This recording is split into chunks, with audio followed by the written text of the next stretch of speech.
रागिनी, बड़ा सवाल ये है, ये इतनी बेसब्री क्यों है? क्या उतावलापन हो रहा है? जाके बम फोड़ा है। पाकिस्तान के मन में इतना डर बिठाना कि वो भारत की सरजमी कश्मीर की तरफ आंख उठाकर भी देखे अगर, तो उसकी रूह कांप जाए। रुको जरा, सबर करो। 2011 हमले के बाद जिसमें इस देश के 166 लोग शहीद हो गए, एक बात नहीं बोल पाए, सर को झुकाकर जो है चुपचाप उसको स्वीकार कर लिया। तब बदला नहीं चाहिए था आपको जब 166 लोग चले गए।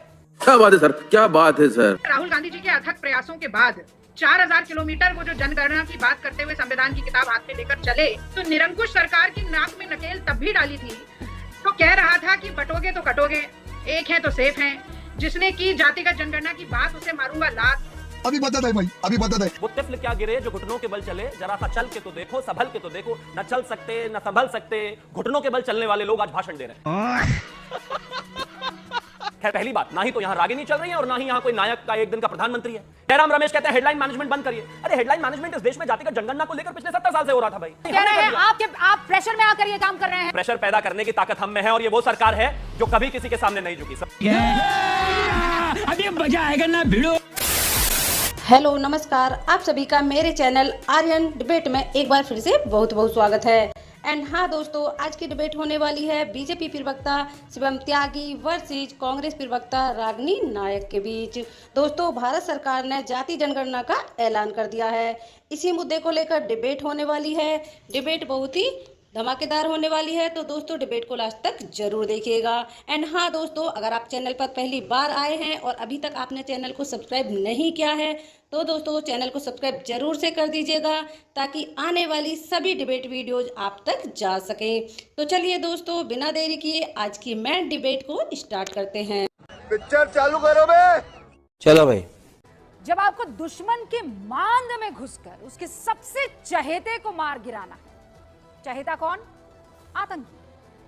तो फिर उसके लिए सटीक रणनीति, सही वक्त और बेहतरीन तालमेल की जरूरत होती है, क्योंकि एक चूक हुई खुदा ना खास्ता, दुश्मन से ज्यादा नुकसान फिर आपका हो सकता है। और इसीलिए सब्र, इंतजार, जो बता देगा कि पहलगाम का जवाब क्या होगा। भारत बदले की कार्रवाई करेगा। लेकिन कैबिनेट की बैठकों के बाद बड़ी खबर क्या आती है?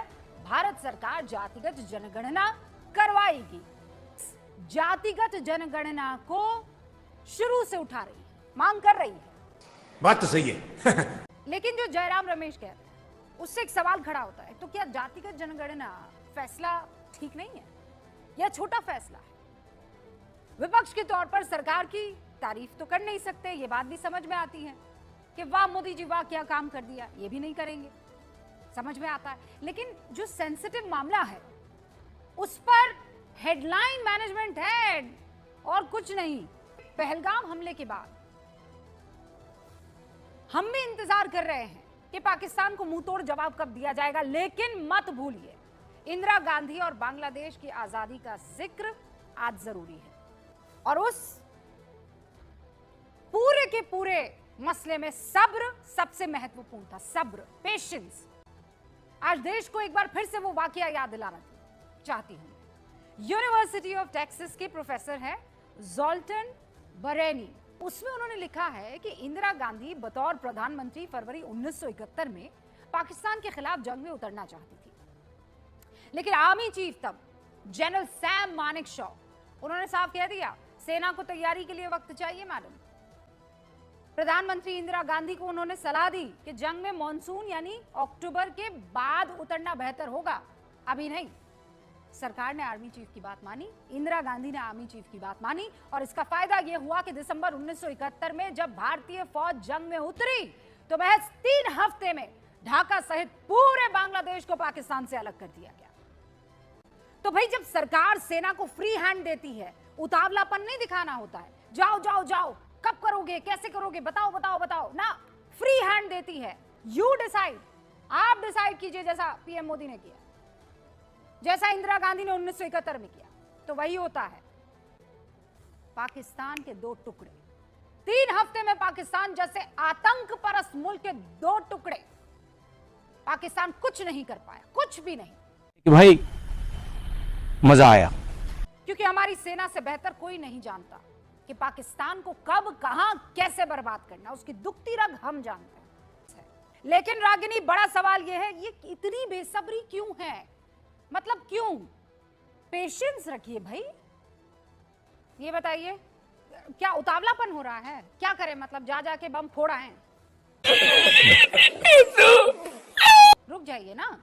हेडलाइंस के लिए इतना मैनेज करने की क्या जरूरत है कि जो आप चाह रहे हैं वो प्रधानमंत्री नरेंद्र मोदी करने को राजी हो जाए? अपनी बात में इन पंक्तियों के साथ शुरू करना चाहती हूँ कि जो जीवन की धूल चाटकर बड़ा हुआ है, तूफानों से लड़ा और फिर खड़ा हुआ है, जिसने सोने को खोदा लोहा मोड़ा है, जिसने शोषण को तोड़ा शासन मोड़ा है, वो रवि के रथ का घोड़ा है, वो युग के रथ का घोड़ा है, वो जन मारे नहीं मरेगा, नहीं मरेगा, नहीं मरेगा।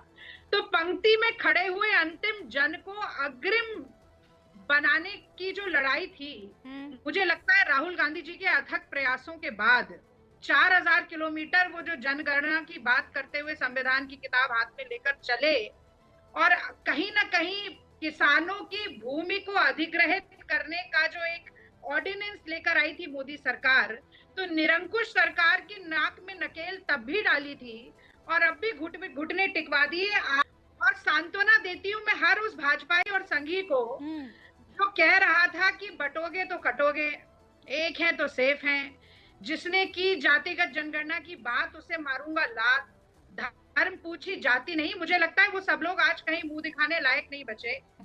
अच्छा, विनय न मानी जलधि जड़, गए 3 दिन बीती, बोले राम सकोप तब, भय बिन होए न प्रीति। तो पाकिस्तान ने जो नापाक इरादों को अंजाम दिया है, उसके बाद पाकिस्तान को खौफजदा करना, पाकिस्तान के मन में इतना डर बिठाना कि वो भारत की सरजमी कश्मीर की तरफ आंख उठाकर भी देखे अगर, तो उसकी रूह कांप जाए। अरे ये पर बहुत रागिनी बुरी है। जी, पर उसके लिए उतावला क्यों होना? जयराम रमेश जी कह रहे हैं कि आया क्या है वहां, सीसीएस की बैठक से निकला क्या? रुक जाइए ना, इतना उतावलापन तो एक ही बात पूछ रही हूँ आपसे। मैं भी उसी का जवाब दे रही हूँ, तो देखिए 56 इंच का सीना, हाँ। लाल आंखें, तो ये सब तो उन्होंने खुद कहा ना। देखिए आप, और सही कह रहे हैं, इंतजार अभी से नहीं चल रहा है, इंतजार बहुत लंबा हो अरे गया। रागिनी ISI जी, को रेड कारपेट वेलकम देके मैंने बुलाया। अभी इसीलिए, आप जैसे बहुत से लोग हैं जो ये कहेंगे कि नहीं नहीं उतावलापन कैसे नहीं होगा, अब तक हमने क्यों नहीं किया, सारे मैं तो 56 कह ही इंच नहीं का रही सीना हूँ। भी लेके आ जाएंगे, वो मैं बेचारा नहीं सनी कह देओल रही का हूँ। 2.5 किलो भी लेकर आ जाएंगे आप। मुझे मैं उसमें नहीं कह रही हूँ। लेकिन आप मैंने मुझे इसीलिए इंदिरा गांधी का जिक्र किया। They waited for the apt moment, और तब जाकर अब आप थोड़ी बताएंगी, जयराम रमेश जी थोड़ी बताएंगी कि कब करना है, क्या करना है। अच्छा नहीं, सेना बताएगी ना, हम नहीं बताएंगे। अच्छा हुआ आपने बता दिया। ब्रेकिंग न्यूज है कि पाकिस्तान के 2 टुकड़े होने वाले हैं, इसलिए हमें रुकना चाहिए, धैर्य करना। बताइए, बैठक में जाकर बोलना चाहिए था, विपक्ष को विश्वास में लेकर विशेष सत्र बुलाना चाहिए था, जो वो नहीं कर रहे हैं। अभी बदत है भाई, अभी बदत है। ओके रागिनी, शिवम त्यागी। देखिए, रागिनी जी ने शुरू किया कि बिनय न माने जल्दी जड़ गए 3 दिन बीत, और बोले राम सकोत तब भय बिन होए न प्रीत। अब ये रामचरितमानस 2008 के बाद तो नहीं लिखा गया, 2008 के बाद तो नहीं लिखा गया, पहले लिखा गया भाई। अब 26/11 हमले के बाद, जिसमें इस देश के 166 लोग शहीद हो गए, एक बात नहीं बोल पाए, सर को झुकाकर जो है चुपचाप उसको स्वीकार कर लिया। बात तो सही है। और आज चौपाई पढ़कर इस देश को बता रहे हैं कि बदला चाहिए, बदला मिलेगा, हम आपके जैसे नहीं हैं। लेकिन कैसे भूल जाते हो इस चीज को? बराक ओबामा ने अपनी किताब में लिखा, अ प्रॉमिस्ड लैंड वॉल्यूम 1 चैप्टर 16, कि मनमोहन सिंह ने उनसे कहा कि हमारे देश में कुछ हिंदूवादी पार्टियां हैं, अगर हम पाकिस्तान पर हमला करते तो इससे उनको बढ़ावा मिलता और माइनॉरिटीज को गलत नुकसान होता, फायदा नहीं होता, इसलिए हमने हमला नहीं किया, and we are proud about the fact. तब बदला नहीं चाहिए था आपको, जब 166 लोग चले गए। क्या बात है सर, क्या बात है सर। तब तो नहीं, पाकिस्तान के साथ पीगे बढ़ानी है, वहां लड़ाई हो जाएगी। लेकिन आपकी गलती नहीं है, वो तिफल क्या गिरे जो घुटनों के बल चले, जरा सा चल के तो देखो, संभल के तो देखो, न चल सकते न संभल सकते, घुटनों के बल चलने वाले लोग आज भाषण दे रहे हैं। गजब बेइज्जती है।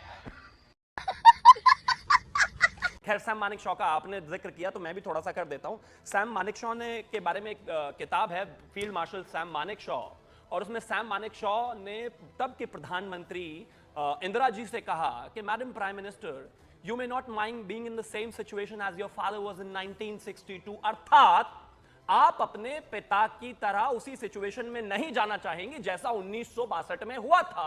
हमें समय चाहिए 6 महीने, और उसके बहुत सारे कारण उन्होंने गिनाए, वो माने। Revenge is a dish best served cold. मैं मानता हूं कि पहली बात, ना ही तो यहां रागिनी चल रही है और ना ही यहां कोई नायक का एक दिन का प्रधानमंत्री है। ये जिम्मेदारी सैनिकों की है, ये जिम्मेदारी सेना की है, ये जवाबदेही उनकी है, उनके पीछे सरकार खड़ी है। सरकार ने कहा फ्री हैंड है। आपने कहा सेना पर छोड़ दिया, लेकिन आप ये भी तो बताइए कि अचानक कल जो ये फैसला आया है, पूरा देश यही सोच रहा था कि पहलगाम को लेकर आपकी तरफ से किसी तरह का कोई संकेत होगा। आप तो एकदम ही अलग दिशा में चले गए। जातिगत जनगणना कौन करा रहा है? पहले तो मुझे समझ में आजकल ये नहीं आ रहा है, ये कांग्रेस आई से कोई और कांग्रेस भी टूटकर होने वाली है क्या? क्योंकि अभी की जो कांग्रेस है, ये कांग्रेस इंदिरा है। राहुल गांधी कहते हैं बिल्कुल ठीक स्टेप है, जयराम रमेश कहते हैं हेडलाइन मैनेजमेंट बंद करिए। अरे हेडलाइन मैनेजमेंट इस देश में जातिगत जनगणना को लेकर पिछले 70 साल से हो रहा था भाई। जब ये पूरा देश जातिगत जनगणना की मांग कर रहा था, जब इस देश की हर प्रिंसिपल ऑपोजिशन पार्टी जातिगत जनगणना की मांग कर रही थी, तब 2010 में आपने जातिगत जनगणना के लिए हाँ तो किया, लेकिन कभी नहीं हमने कर दिया। आप प्रेशर में आकर ये काम कर रहे हैं, बिहार चुनाव है इसलिए आप ये काम कर रहे हैं। प्रधानमंत्री की वो लाइन याद आ गई कि हम 140 करोड़ का देश हैं, प्रेशर पैदा करने की ताकत हम में है, और ये वो सरकार है जो कभी किसी के सामने नहीं झुकी। सर्जिकल स्ट्राइक हम करते हैं, एयर स्ट्राइक हम करते हैं, राम मंदिर से लेकर सारे फैसले हमने किए। तो मैं मानता हूं कि देश की भलाई के लिए जो भी फैसला होना चाहिए वो हुआ, परंतु समय इस विषय में सेना को देना चाहिए। 30 सेकंड रागिनी। देखिए, 26/11 के बाद सबसे बड़ा निर्णय जो कांग्रेस पार्टी ने लिया वो देश के गृह मंत्री शिवराज पाटिल का इस्तीफा था। मैं ये जानना चाहती हूँ कि क्या पहलगाम के हमले के बाद अमित शाह का इस्तीफा आपने मांगा, लिया? झूठ है, इस पर चर्चा हुई। इस्तीफा इसलिए हुआ था गृह मंत्री का क्योंकि दिन में 5 बार ड्रेस चेंज कर रहे थे, मीडिया में इशू उठा था, उसके बाद इस्तीफा हुआ था, कोई हमले के बाद नहीं हुआ था। और लेते रहो इस्तीफा, यही तो करते थे, इस्तीफा ले लो, ऐसे कर लो, वैसे कर लो, जवाब क्यों नहीं दिया जाता था भाई? ये बड़ी अच्छी बात कही आप। और मैं तो कहना चाहता हूँ, इस देश की सरकार ने ऑल पार्टी मीटिंग बुलाई, बात हो गई, अब बदला लेना है। मैं नहीं मानता कि इसमें कोई इफेक्ट की आवश्यकता है। और सुनिए, YouTube एक नहीं 1000 चैनल बंद हो जाएं।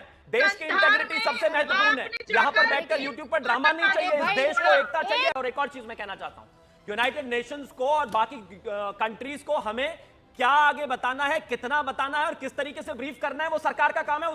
खत्म। आई होप डिबेट आपको जरूर पसंद आई होगी। और हाँ दोस्तों, वीडियो को एंड तक देखने के लिए बहुत बहुत धन्यवाद। इस डिबेट के बारे में आपकी क्या राय है, कमेंट करके जरूर से जाइएगा। और हाँ दोस्तों, आपसे फिर मुलाकात होगी ऐसी ही एक और नई डिबेट के साथ। तब तक के लिए जय श्री राम दोस्तों।